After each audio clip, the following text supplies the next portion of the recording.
持续来关心医疗讯息，长期睡觉如果打呼要小心了，不只会影响到睡眠品质，还会增加心血管疾病和中风的因子。原来打呼的时候会造成颈部动脉内中膜受损，打呼越严重，伤害越大。医师建议，如果找出原因，追踪治疗，打呼的问题是可以获得改善的。而平时呢，也最好适度减重，少烟少酒，多运动。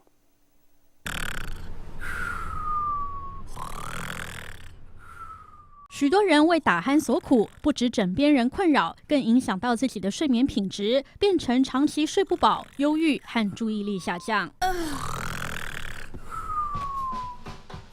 现在医师更强调，就算没有高血压或高血脂等慢性疾病，有打鼾或是伴随睡眠呼吸中止症的民众，还会提高得到心血管疾病或是中风的几率，是一般正常人的3到4倍之多。即便你只是有打鼾的症状，那也有可能会造成你的颈动脉可能会有一些内中膜增厚，或者是形成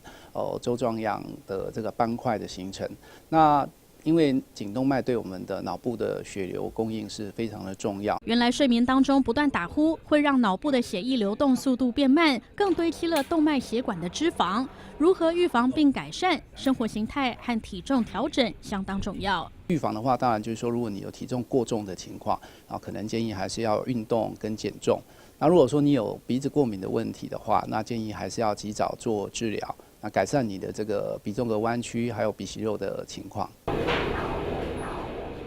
医师提醒，如果有打鼾的困扰，可以先到胸腔内科请医师分析诊断，或是进行睡眠的追踪检查，来找出原因，慢慢矫正治疗，可以让颈动脉内中膜不再变厚，恢复到正常状态。人生卫视徐真敏、黄胜全台北采访报道。